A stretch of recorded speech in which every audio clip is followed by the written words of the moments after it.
Assalamualaikum warahmatullahi wabarakatuh, teman-teman. Apa kabar semuanya? Udah lama ya dari terakhir saya upload video. Nah, kali ini kita mau bahas tentang jenis-jenis reptil yang mudah dan aman untuk dipelihara oleh pemula. Nah, pada kesempatan kali ini kita videonya ya gini aja ya, yang simpel-simpel aja.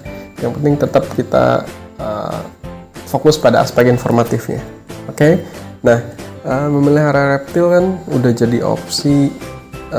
Kalau dulu mungkin jadi hal yang aneh. Kalau dulu seringkali reptil diidentikan dengan peliharaan yang unik dan biasa dipeliharanya oleh laki-laki misalnya.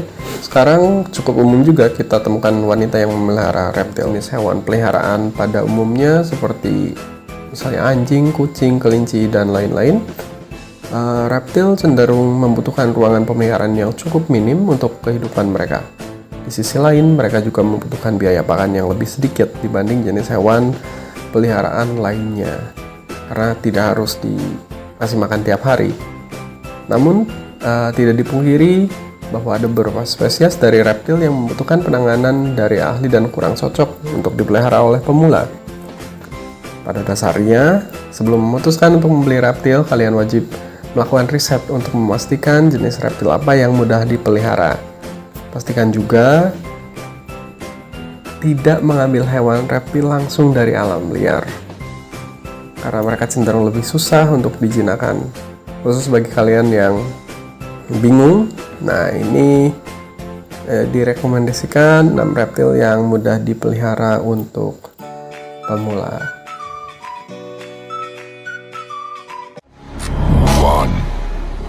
Leopard gecko. Nah, leopard gecko ini mungkin beberapa gecko bukan termasuk hewan yang suka dipegang, tapi leopard gecko termasuk hewan spesies kadal yang jinak dan layak untuk masuk rekomendasi 6 jenis reptil peliharaan bagi pemula.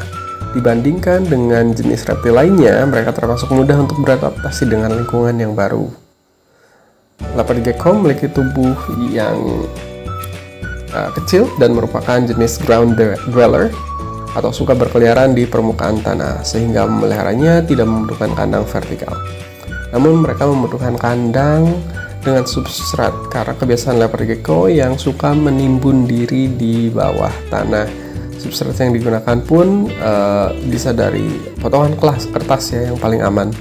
Kemudian tingkat kelembaban ideal dari kandang gecko ini 30-40%. Kalian juga dapat menambahkan wadah minum kecil di dalam kandang untuk menjaga kelembaban di dalamnya dan juga untuk tentunya minum. Kemudian kita juga dapat memberikan makanan ke gecko yang relatif mudah dan murah, misalnya jangkrik, kolat Hongkong, dan cacing. Jadi jangkrik itu misalnya kita beli 3.000, 5.000 itu udah banyak banget, cukup untuk berapa hari.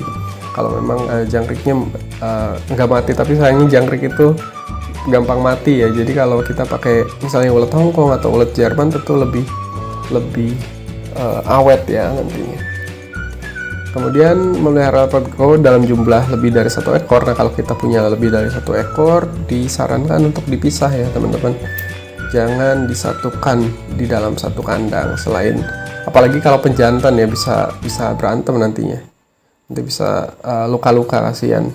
Dan meskipun itu jantan dengan betina atau betina dengan betina, kalau kita tidak bisa memastikan bahwa asupan dietnya seimbang atau antara gecko satu dan yang lainnya itu sama porsinya, maka lebih baik dipisah satu kandang satu gecko.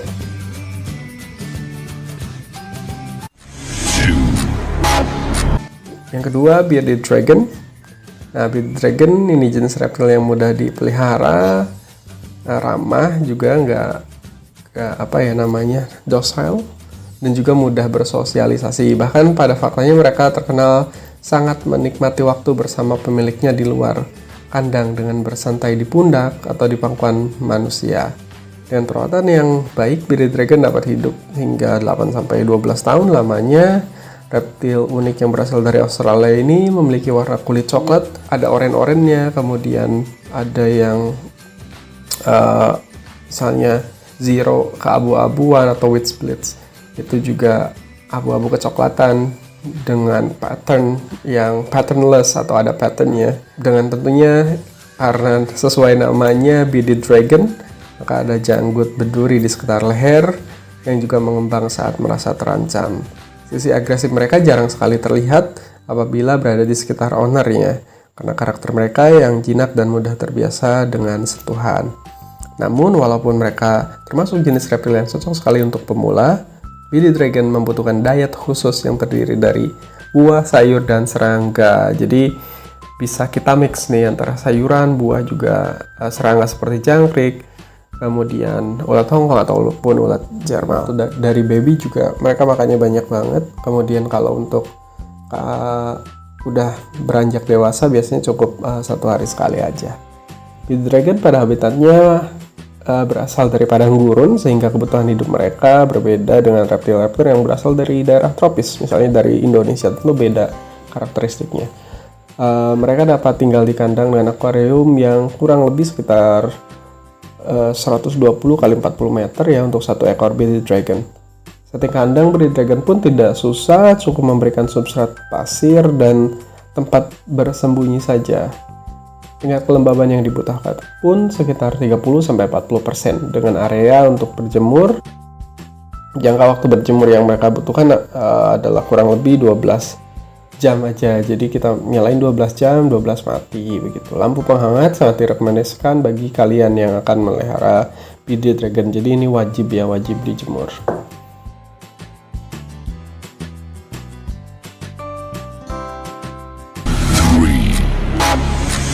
Kemudian yang ketiga ada ball python. Ball pythons juga termasuk ke dalam 6 jenis reptil yang mudah dipelihara untuk pemula karena ukuran tubuh yang tidak cukup besar, hanya paling maksimal mencapai sekitar 180 cm dengan struktur tubuh yang padat dan berisi. Hanya saja di alam liarnya jarang sekali mendapatkan ball python yang dapat mencapai ukuran lebih dari 140 cm. Reptil yang satu ini dapat hidup hingga mencapai usia lebih dari 30 tahun apabila dirawat dengan baik.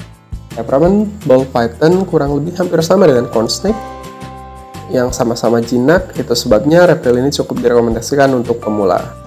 Mereka sangat mudah beradaptasi, tidak agresif, dan cenderung mudah disentuh. Sedikit perbedaan dengan ular jenis lainnya, ball python cenderung memiliki sifat yang malas dan kurang aktif. Kebutuhan kandang mereka sedikit berbeda dengan corn snake. Mereka membutuhkan suhu lingkungan yang lebih hangat karena habitat mereka yang berasal dari hutan tropis.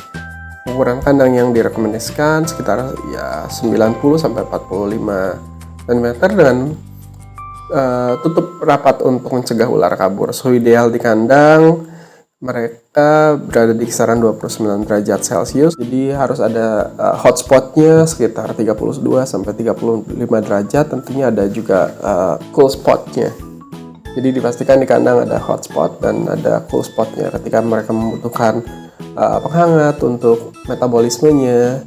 Itu bisa mereka nanti pindah sendiri ke tempat yang hangat tersebut. Kalau mereka sudah cukup dengan itu, mereka akan pindah ke cool spotnya.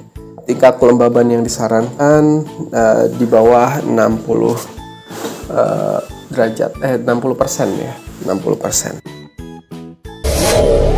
Nah, corn snake atau ular jagung adalah salah satu ular yang cukup direkomendasikan untuk para pemula. Spesies mereka dapat tumbuh hingga mencapai lebih dari 120 cm. Hanya makan setiap 2 minggu sekali serta dapat beradaptasi dengan handling dengan mudah. Hewan yang berasal dari Amerika Utara ini cukup populer dipelihara untuk pemula karena sifat mereka yang mudah dirawat, tenang, dan mudah dipegang. Ada beberapa jenis variasi warna corn snake yang dapat kalian pelihara seperti borak merahan, orange, hingga pink disertai dengan corak belang garis-garis hingga corak tutul. Setting kandang corn snake juga relatif mudah. Kebutuhan mereka akan tingkat kelembaban tidak terlalu tinggi, hanya sekitar 35-60% dan suhu kandang di kisaran 29 derajat. Relatif cukup mudah dicapai oleh pemula tanpa menggunakan peralatan khusus.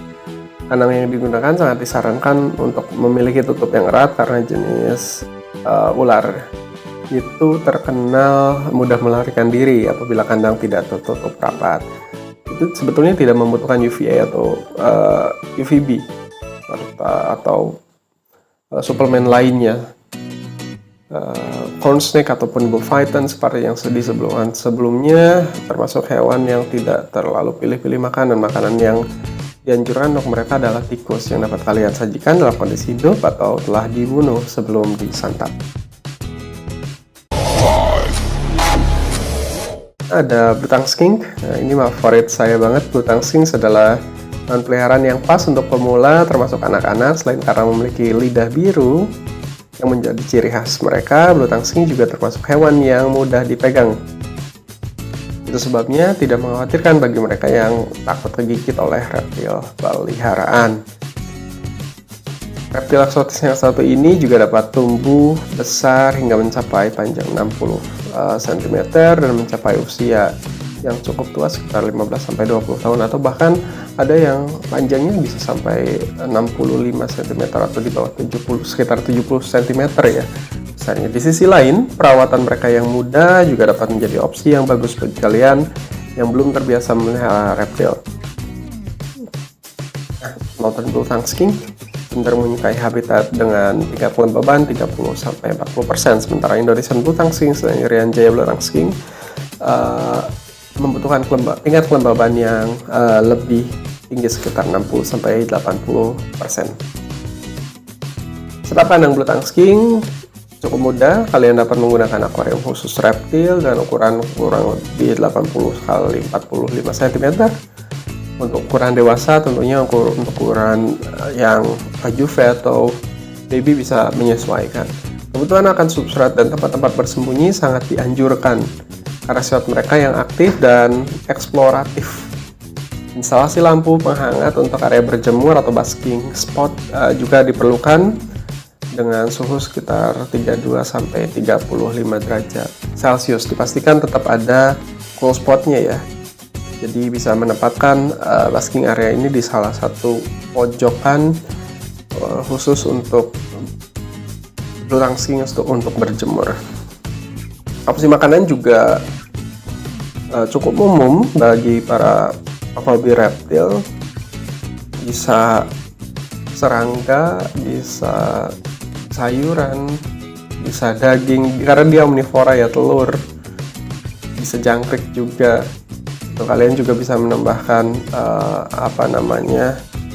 dog food atau cat food yang paling mudah ya dipadukan dengan sayuran dan buah-buahan.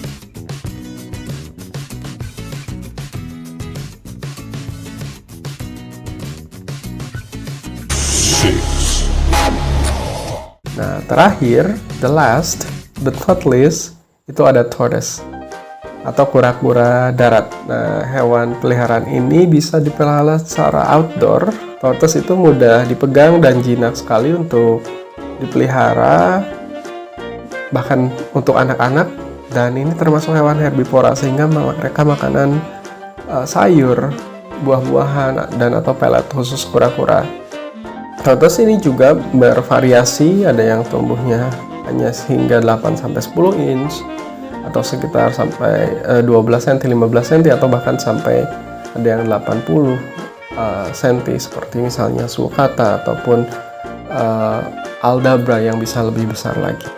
Kalau misalnya yang cocok dengan iklim di kita itu ada redfoot atau yellowfoot atau yellowhead, cocok dengan iklim kita sehingga mereka bahkan di tempat yang tidak terlalu banyak sinar matahari pun, karena mereka dari hutan, itu sangat cocok di daerah Indonesia. Berbeda dengan kura-kura gurun seperti sulcata atau pardalis itu yang memang dari gurun sehingga lebih membutuhkan basking area yang lebih intens dibanding redfoot atau yellowhead dengan turtle. Kalau tortoise kura-kura darat, kalau turtle kura-kura air ya. Yang direkomendasikan di sini adalah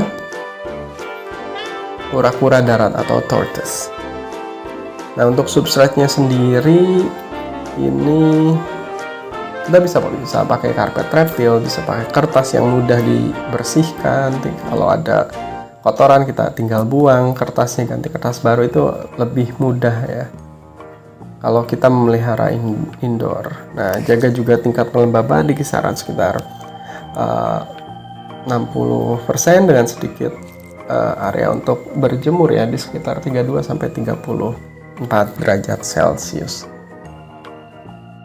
Nah, jadi kesimpulannya teman-teman, reptil memang bukan termasuk daftar teratas untuk hewan peliharaan yang populer dipilih, tidak seperti anjing atau kucing, tapi sifat mereka yang susah diprediksi dan tampilan mereka yang mempesona serta eksotis dapat menyita perhatian beberapa tipe penghobi.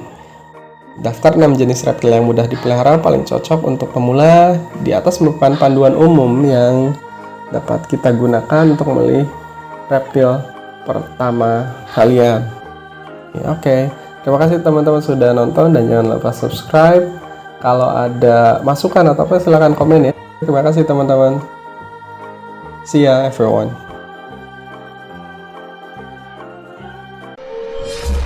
Thanks for watching.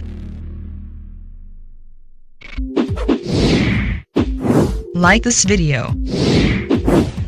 Write a comment. Don't forget to subscribe. Subscribe now.